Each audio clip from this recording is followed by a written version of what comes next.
Starwalker Studios presents Game Master's Journey, a podcast all about tabletop role-playing games from the perspective of the captain's chair.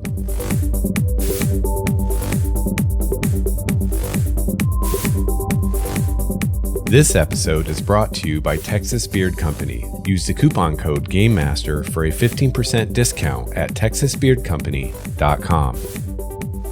Kevin and Evan from the LoadedDice podcast network join me to conclude our discussion of Star Wars: Edge of the Empire. This is part 3 of a 3-part interview. So join me on the journey. Together we can become game masters truly worthy of the title.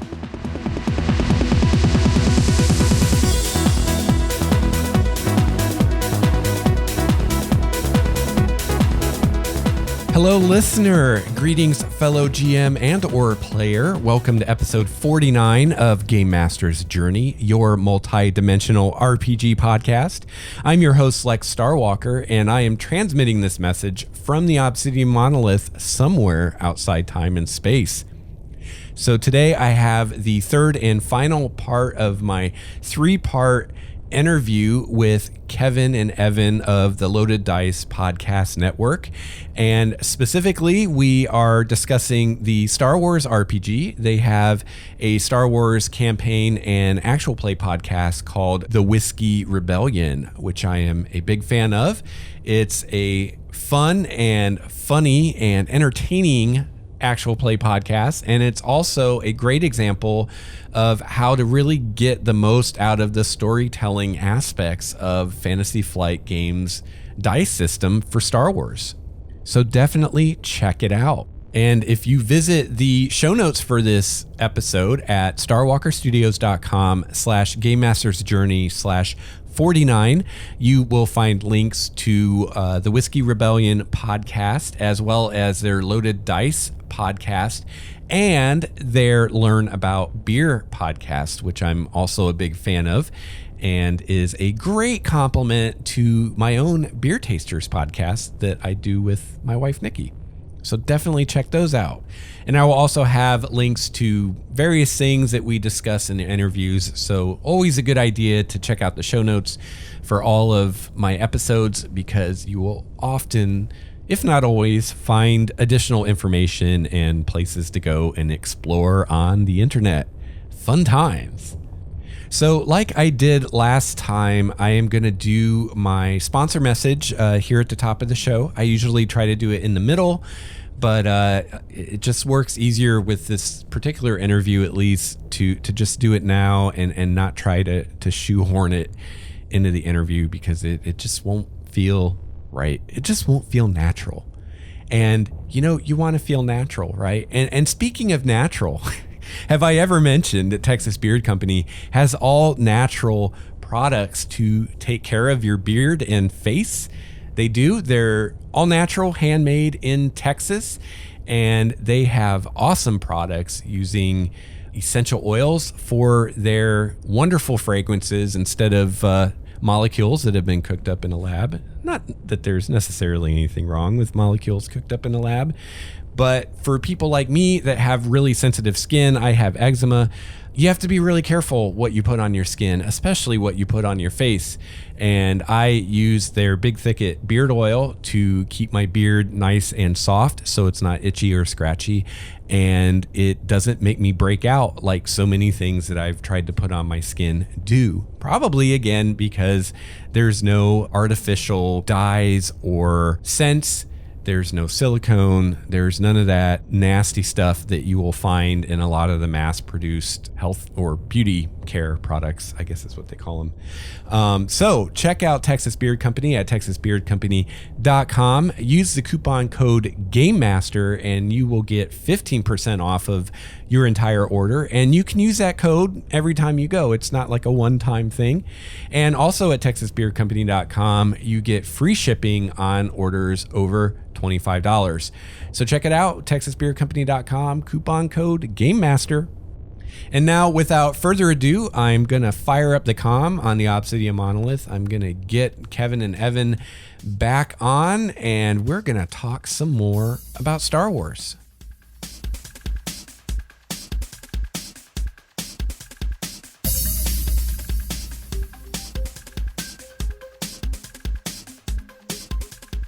So, Kevin, something else that you mentioned in our email that you guys debate or have debated in your group is the soul of Star Wars. Oh, yes. So, do you want to talk about that a bit? Yeah, man. You got 3 hours? Sure. Let me flip the tape over. Okay, we're good. Yeah, sure. All right, go. Well, Kevin really likes Ewoks, and he wants every single movie to center around them. I actually have a real strong platform about how Ewoks are awesome, furry little badasses, but I won't bore you with that right now. Have they statted the Ewoks for us yet? Like for a PC race? They have not, and I've actually gone out of my way when running like little one-shots for myself and my friends to stat out Ewoks and say, this is what an Ewok PC looks like, this is your base stats, let's go.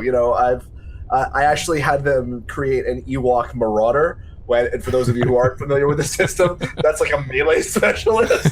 So I was like this 3-foot-tall, brawny, like, puncher with a spear and stuff. Oh, it was awesome. It was great. And we got into a whole bunch of situations where, get the old fastball special with Wolverine and Beast, where one of the other players would just throw the Ewok at the enemies. Like a dwarf toss or something.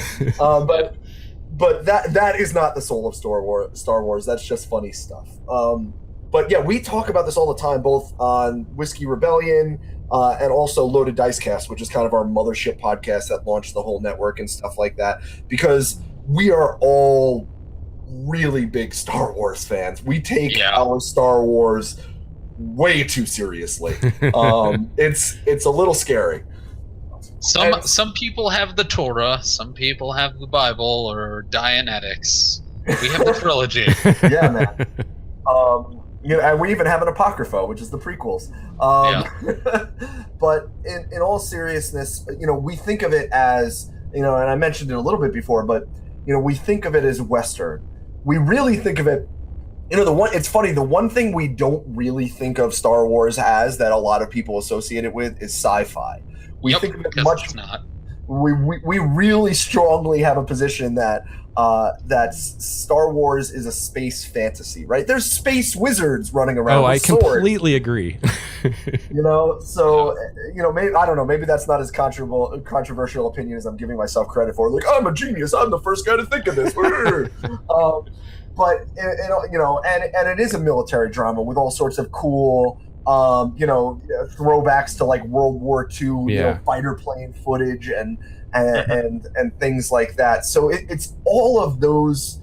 I would say that those are the three main things. But ultimately, it's a very clear-cut story about good versus. Well, you know what? That's not even true, because in the movies there's good guys and there's bad guys. But one of the beauties of Star Wars is that it actually does lend itself to the sort of gray that is celebrated in something like a Game of Thrones, right? Yeah. Like Boba Fett is a villain. How much of a bad guy is he? That's a little unclear. Right. You know what I mean? Or and he's celebrated as a result, right? And that's not just costume design. Yeah. It's other stuff too. Baron Lando Calrissian. Yeah, Lando Calrissian. Is that a good guy? I mean, he is, but he isn't, and it lends itself to those sort of explorations of the fringe. It lends itself to those explorations of, one of the things that I love, because I try to keep it out of my podcasting, but I'm a pretty political guy, and I think about like, what's the Marxist theory of Star Wars and stuff like that, and like, where are the proletariat in this universe, and like things like that, and Star Wars lends itself to all of those ideas and all of those genres, and that's what I love about it more than almost anything else, is that it's so flexible, and this RPG system is flexible about it too. The soul of Star Wars is not just one thing, it's not a choice between the two, it's like all the things except for sci-fi. You're wrong if you think it's sci-fi. Yeah, it looks like sci-fi because of the laser swords and the blasty blasters and the spaceships, but those are just like regular swords and magic spells and dragons and shit. Yeah. Or boats. Awesome. But my opinion on the soul of Star Wars is a little bit too close to like have another diatribe for the next 5 minutes about it, but like it's not just. I actually would throw one other thing in there, and it's pulp as well. Yeah. Like if you really want to, if you're running a game or trying to run a game or want to run a game, watch some Flash Gordon. Get inspired by the stuff that inspired the first stuff, like Buck Rogers, Flash Gordon. It's all there. It's all in Star Wars. Like that's what that movie was originally supposed to be, and then a lot of other issues and copyright came into it, and it ended up as a fantasy version of a Japanese film. But you can sort of feel the pulp. Like you have your damsel in distress, who's not really in distress, right, because she'll grab the E11 out of your hand and save herself, given the option. And you have the big brawny lug type of in Chewie, and then the wise ass, and then the young kid who's in over his head and just finding everything out for the first time. Also, it's a hero's journey, so like think of all of your characters, or at least some of your characters, because maybe not all of them are on the hero's journey. Yeah, that's a good point. Jedi characters tend, especially if they're not supposed to be like, I'm old and I'm a Jedi and look how limp my lightsaber is. if it's not one of that was an amazing sad lightsaber noise. Can we stop the podcast and just admire that for a moment? That was I do work for hire. Call me. Excellent. I'm on board. We'll get you. We'll Skype you right in, baby. Like you're our sound effects guy for now. We'll pay you in booze. We'll mail it to you. Lex's mouth sounds. Lex uses his mouth. But and I think, Evan, you touched on something that's interesting there. And this is what Star Wars. Another reason that Star Wars lends itself very well to RPGs is because it's very much about relationships. This is it's a movie that's about R2-D2 and C-3PO. It's a movie that's about Han, Leia, and Luke. Where the prequels failed, it really failed because the relationships made no sense. Yeah. Right. Well, that's one of the places it failed. And so, assuming you cut that out, like it's such a great model. And Evan, you were talking about this before about being able to frame dice rolls in these cinematic contexts, but also frame your relationships in these story-based contexts. And Star Wars, it like when I play D&D, my base instinct is be a murder hobo, right? Yeah. Like just roll around the countryside and like, that looks like a bad guy. Let's stick swords until it doesn't move anymore, right? Whereas I think, and it's because D&D was built to be a combat game, and that's great and that's fun. But what's cool about Star Wars is that you have all this rich context about how relationships work in Star Wars. You don't have to like build anything there. You don't really even have to think about psychology that much. You're just like, we're all friends and sometimes there's conflict and we're going to get through this in the end and good guys go, and like, don't think about too hard about who's the good guys, but yeah, good guys go. Yeah. We're the good guys because the camera's on us. That's right. The book even gives you the whole background of like picking out motivations and stuff. Like that's one of the wonderful things, and I don't think I actually did it completely for Whiskey Rebellion, but you can actually have your first session be a group meeting where everybody gets together and is like, well, this is my idea for a character, and figure out what lines, what connections you can make for everyone who's playing the game. And that creates that family dynamic that you get in a Star Wars. Like everyone is invested in everyone else. Luke Skywalker is missing on Hoth, and C-3PO and R2-D2 are sad and worried. Yeah. Like two allegedly emotionless characters, because they're robots, are like, oh, the R2 makes a sound as he's rolling away and the doors shut. Yeah. And like it's those moments that take it from not just being high adventure, but also like those are the very dramatic really important moments. It's not just the, oh well, we're on a Star Destroyer and lots of turbo lasers are shooting at us and shit like that. Like, no, it's how do you not save the day but save your friend. Right. Yeah. Deep. That's deep. Very deep. Sorry. let me just put down this opium pipe for a second. Come back to us. So you guys have a lot of laughs in your games and you have a lot of fun. Do you make a conscious effort to have more comedy in your games, or does it just happen naturally? It has always happened naturally in gaming for me since I started. Like, very quickly within one of the first games of D&D I ever played, somebody was making a grenade out of herbs because they were a ranger and throwing it into a room of orcs so that the orcs would be all knocked out. And it's just like, yeah, no, D&D, especially if you happen to be a adolescent or near adolescent boy, is an opportunity to, like, attack the darkness. Like, it's Yeah. It's a lot of that, and I wanted this game to have its serious moments, and I was expecting it to be a little bit more serious when we started. Joke's on you. Yeah, but it shifted quickly, and that was actually a challenge for me. I was like, oh, this isn't nearly as epic and epic a story or dramatic a story, and it took me a while to sort of like get my pacing of just like, no, we can tell jokes here, and I can shoehorn. That was actually Maya giving me a lot of comfort of being like, no, it'll be okay. You're having fun still. I'm like, yes, I'm still having fun. But the comedy aspect, yeah, it's something to insert because we genuinely are having fun making those jokes. Yeah.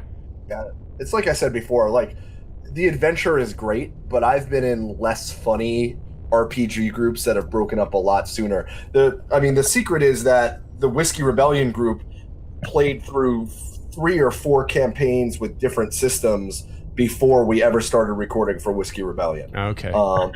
And so this is a group that stayed together for years, and certainly we've added to the fold over time, but largely because we tell jokes, we make each other laugh. I think we're aware that there's a microphone in the room. You know what I mean? So I think it inspires us to be like, all right, let's make sure we bring the funny.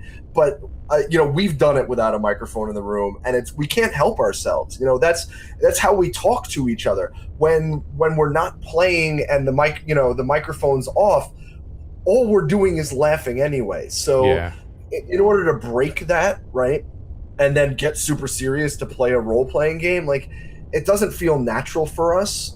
And like I said, and your mileage may vary, but RPGs are improv comedy with dice to me. So yeah, I mean, then you have to. Improv comedy tends to not be as good. I don't want to criticize anyone's art, but generally tends to be not as good if there are no jokes. Just that's my aesthetic theory.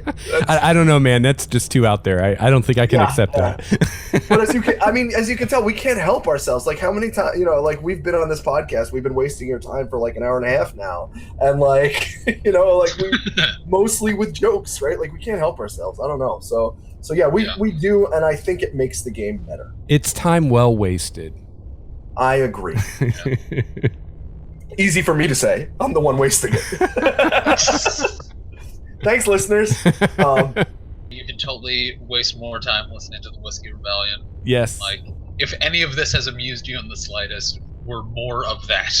Yes, definitely check it out. With less of the audio quality. More of that, less of the audio quality. And way more open mouth chewing. That was a challenge. I will definitely have a link to your guys' podcast in the show notes. And as promised throughout the interview, I've taken down some possible titles for this episode. Oh, excellent. So first we have Shitbag GMs, Shitbag Players. Yeah. D&D with Symbols. I like that. Finally, probably my favorite, write a fucking novel, don't run a game. So Very inspirational show today. It's beautiful. It's beautiful. I'm wiping the tears from my eyes. So the title will probably be none of those, but yeah. iTunes SEO being what it is. Fun with asterisks. Yeah. Yes. Yes. Fun using the bleep button. I apologize for nothing. Heavy edit. I've exhausted my questions. Is there anything else you guys want to talk about your podcast or Star Wars or anything gaming related? I mean, Actually, go ahead, Evan. Oh no, I was actually just gonna quickly ask you, like, what are your biggest concerns for yourself going into this new system? And let me talk to you two very smooth. Yeah. Let's sell it to them, right? Like, that's what I do for a living. I do sales. So if I fuck this up, then like, I'll just know to quit my job. Well, the one we already talked about, which is issues with the relentless granularity of the dice, just so I could say that again. Other than that, I think it's just really just proficiency. I have a couple new players in my group, so just make sure that everybody knows that the pacing may not be quite what we'd like for the first few sessions as we kind of wrap our heads around it. But I know one issue a lot of people have is with the space combat, and I intend to tackle that immediately, pretty much. Well, for what it's worth, since you've actually listened to all the Whiskey Rebellion, right? Yeah. I got a brilliant. It'd be awesome if he was just like, "Nope, it sucked. I listened to 2 episodes." I got about 5 minutes in, and I was like, "Fuck this shit." I was out. No, I listened to all. You guys, I'll have you on my show, but like, this is never gonna get aired unless I get real desperate. Just saying. Well, no, the reason I bring it up is the first adventure that I ran for this game was actually all of the players not playing the characters that they had created, but a more what is the expression? It's very Greek. Not Deus Ex Machina. En media res. En media res, yes. On the shuttle Tiderian, right? Yes. Yes. I do enjoy. I love Star Wars, so throughout the entire show you are going to get just more and more like, wait a minute, is that a real Star Wars thing that he just put in there? And yes, it's always a real Star Wars thing that I spent half an hour to an hour researching every possible Wikipedia page about. So I could be like, wait a minute, would technically the timing of this event make any sense where the players are right now? Yeah, I think that'll work. It's awesome. But it's a great way of being like, hey, here is a low stakes because your character is not going to die here, and you can act in a very uncharacteristic way and get to enjoy something. Because the most brilliant thing I heard from another GM was for a Song of Ice and Fire game. Okay. Where they basically had the first adventure first session be every character playing a peasant in a village that was being attacked by an invading force. If your character survives, they are the character who ends up making it to the castle and telling your actual character what has happened, and are going to be the cause and effect of what gets your adventure started in the first place. And I thought, man, that's a fucking brilliant idea. I'm going to steal that wholesale, and just use it with spaceships and pew pews. It's awesome. And I'll say this: this is a system. As you hear us mess up the rules, this is a system that survives. You don't feel cheated if you messed up the rules, right? If you're playing D&D 4E and you realize that you've been adding +3 to all your rolls incorrectly, you basically are left with almost nothing. Maybe that's a little bit of an exaggeration, because every encounter that you just won has an asterisk about it and that's what you're doing this for, is like orc murdering. Yeah. Right. Yeah. With this, it's like, well, I guess we told a different story than we thought we were going to tell, but we still told the story. Yeah. And so, getting the rules wrong or being retroactive with the rules, or, it's all about, as long as it's in service of having fun and as long as it's in service of telling a better story, then in my opinion, this is a system that survives those sort of dumb shenanigans more than many other systems that I've found. Yeah. Also, double and triple check your rule checks for auto fire. It can be a problem. Yeah, that was the thing. That was the thing. Note to self. Many stormtrooper died while we work that rule out. Yeah. And in terms of space combat, it's interesting that you said that, because I kind of like the space combat. What are your concerns with the space combat, Lex? Oh, I don't really have any concerns. I've read it and reread it, and I really like it.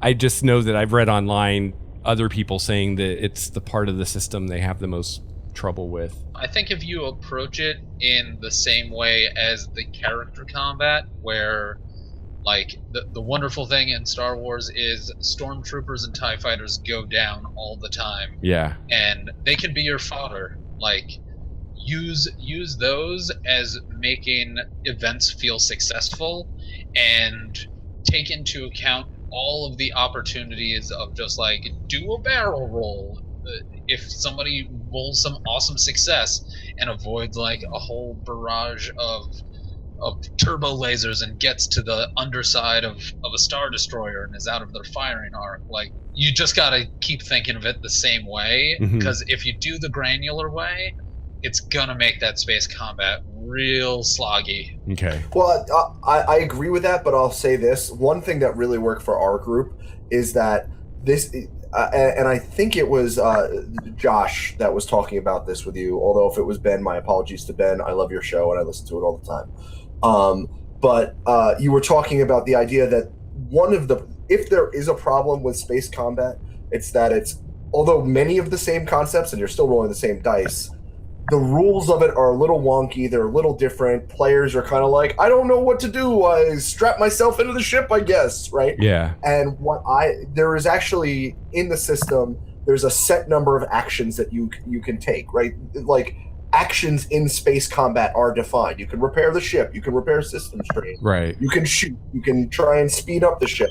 There's actually a lot of different things for a player character to do, but that's not necessarily intuitive based on the way the rest of the game plays. So what we did, and was super successful for us, is we actually printed out all the different actions you could take in space combat. Okay. And that was huge for us because it was like a Chinese menu. It was like, I'll do that, and you can narrate that to your heart's content, but at least now you have suggestions, direction for what people who aren't piloting the ship or shooting the guns can do.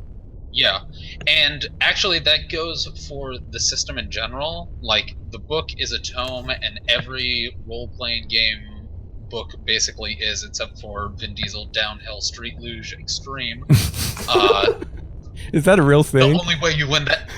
It is, and it's hilarious. It's like 6 pages long, and the only way you really win is by being Vin Diesel. Well, that is the only way you win at life. Yeah, exactly. Guys on a whole different level. Huge D&D fan. Yes, he is. Yeah. He had a beautiful cake made out of tomes of D&D books. Anyway, as for the connection I was making there, print out the gist, like, even if you just take a Xerox of the Game Master screen and put that out on the table so everyone can just like pick that up and sort of have the feeling of like, oh, I kind of know what I'm talking about. I actually have an Age of Rebellion screen and the Edge of the Empire screen. Both are fucking identical, so it's not that big of a deal. But one of them I lay out in front of the players so all of them can see any of the information that they need and have access to the same stuff that I do, because that it makes checking something that much quicker, and it lets everybody continue to learn the rules even without reading the book at the table. Awesome. Faux show. Great advice. Yeah, I just actually got together with my players and made characters, did a session 0 this week. So we're going to start playing in a few weeks. I'm excited. Awesome, man. Congratulations. I mean, to answer your question from before, my thing is like, go play this system. I really can't recommend it enough. Like, just go out, get your friends together. This is a system that you can suck at. We're living proof. And you can still have a ton of fun. So if you're on the fence, like, you know, if you're like, I don't know, never played D&D. I mean, maybe they wouldn't be listening to your podcast, but you know, maybe this idea gets spread around. It's certainly my message, is like, this is an easy system to play. It's fun to play. Most people know Star Wars, at least the movies. Yeah. And that's all you need. You don't really need that even, but I would say that helps more than anything. Like, if you invested that time. And, you know, it's just so easy to sit down with your friends and tell Star Wars stories, and the world needs more of that, of being in someone else's shoes, of empathizing, of telling jokes, of laughing, of being creative. If you record it, you don't record it, whatever. But like, this is a great system to play, and it's great for more reasons than most RPGs are. Was that your button? That was my bow, you mean? Your bow, sorry. That was my bow. I tied it all up right there. That's what I do. How purty. Yeah, no, it's a gift right for you. Well, thank you so much for coming on, guys. This has been a blast, and I've really enjoyed talking Star Wars with you guys. Do you want to share like information, how people can find you online and check out your podcasts? Oh, that's my call to action. So you can do this, Evan. I believe in you. You can. I can interrupt you. Yes, you can. Keep going. Oh God! No, don't stop. It's like being under fire. LoadedDiceNetwork.com is where you can find all of our stuff. Nice. Yes, LoadedDiceNetwork.com is our website. It has the Whiskey Rebellion, Loaded Dice Cast, Loaded Ladies, Loaded Panels, all the loaded. There's Learn About Beer. Yeah. If you happen to be a beer fan, which I'm guessing that you are because you're listening to Lex right now. I mean, what? Aside from that, you can actually find us on Twitter at LoadedDiceNet. Because at Loaded Dice Network, what do we need the whole title for? Like, yeah. Save some characters, right? We're in the future. Yeah, Newspeak, 1984. Anyway, I can be found at Evan Luis, Luis, and Kevin is at Kevin Loaded Dice. Awesome. That is true. You can find us on iTunes as well, and Stitcher. It's Look true. for the Loaded Dice Network. Yeah. And in case it's not clear, we're just a Star Wars, you know, we're a whole podcast network, but the Whiskey Rebellion is a fun Star Wars actual play podcast. We do it live. We're drinking beers and eating snacks, and it's raw and it's authentic, and hopefully it's something that you'll enjoy if you listen to it. And we appreciate you listening to us blabber on this whole time. So thank you very much. And thanks for having us, Lex. Yeah, well, thanks for coming on. Yes, thank you very much. Yeah, you're welcome back anytime. This was a blast, and I feel like we just kind of scratched the tip of the iceberg here. Oh. We scratched something, that's for sure. I feel raw. I mean, what? What? What's that smell? I don't think it's not Wookiee hair. I don't know. Oh, we are also on the network giving away some Shadowrun keys for anyone who's interested. Yeah. The video game, not the Yes. But if you happen to listen to one of the Loaded Dice Cast episodes, or even anything else on our iTunes network, leave us a rating and let us know about it on the website. We will send you a key for a cool Shadowrun game, because we just have them. We have too many investors in Kickstarter, and some of them are wildly irresponsible. That happens. Well, thanks again so much, guys. This has been great. Hey, man, thank you so much for having us on. Yes, I've been a big fan of this show. I've been a big fan of Beer Tasters. Now English. I know, right? Well, it's the end of the show, and I can't remember things because it's hard. But yeah, we're waiting for beer tasters to come back. But Age of Gaming is a podcast I've listened to for a while as well. I love the Star Walker Studios. So thank you so much for having us on and making us a part of it. My best to Nikki as well, who I'm a big fan of. I will let her know. Yeah, for sure, man. So just keep on doing this stuff because this is great. More of this, less of us. Yes. May the dice be with you. Thank you. Well, I really enjoy your guys' stuff too, and I'd be happy to come be a talking head on one of your shows sometime. Oh, fantastic. Here it comes. Oh, the crossover. Oh my god. It will be epic. Across the streams.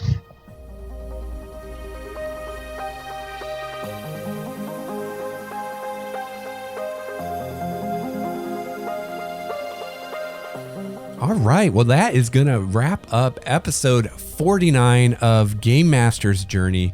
I want to thank both Kevin and Evan so much for spending their time with me and having this really fun interview.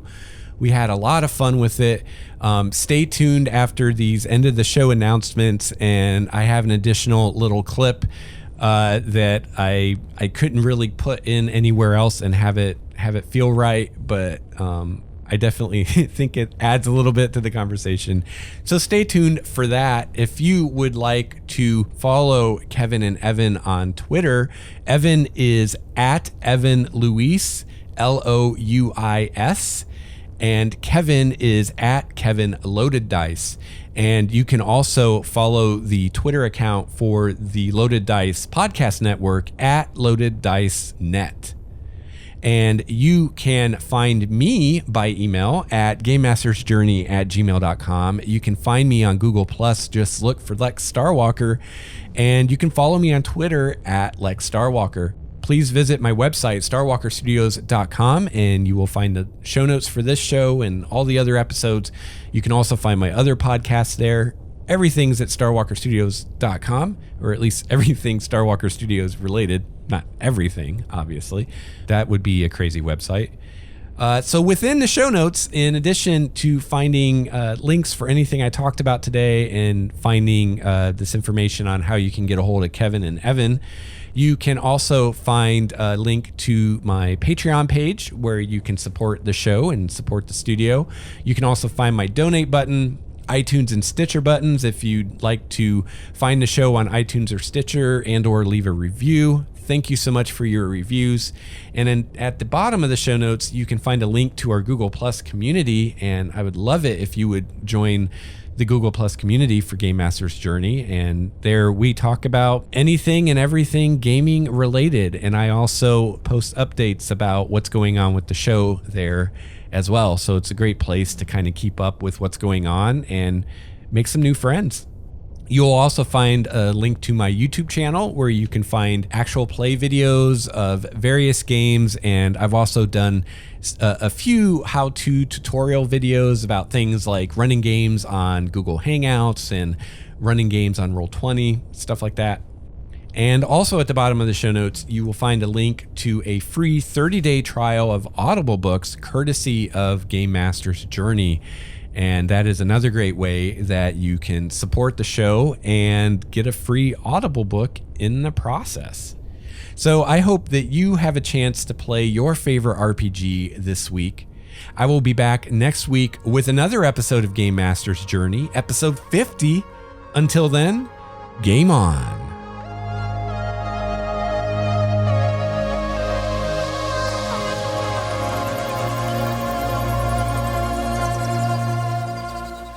Yeah, I'm really enjoying it, and as a new GM, it's nice to watch someone else do it. And yeah, it really boosts your self-esteem to hear Evan work, right? It's like, oh, I could do better than this guy. He's got a radio show. Piece of shit. Cal Maverick dies. Now, off the record, I want to know how many times has Evan thrown dice at someone in the efforts to finish a sentence. I would guess what was it? I think you've thrown pennies. Maybe.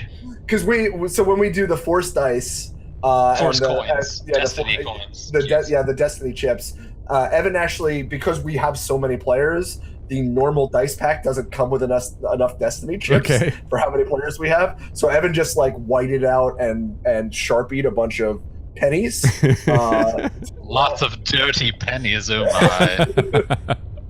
and those may have been thrown at people. Because, we are not good at not interrupting each other, both in podcasting and role playing. So, my apologies. This is real life. Oh, god damn it! We're just animals. We're animals. We can't help ourselves. That's awesome. But yeah, man, thanks. Thank you so much for having us on. Yeah, this was a lot of fun. This has been a Starwalker Studios production, your source for quality gaming and hobby podcasts. This episode's music provided by Cloudwalker, Renfield, Transboy, and Ish. Please see the show notes for more details at starwalkerstudios.com/GameMastersJourney.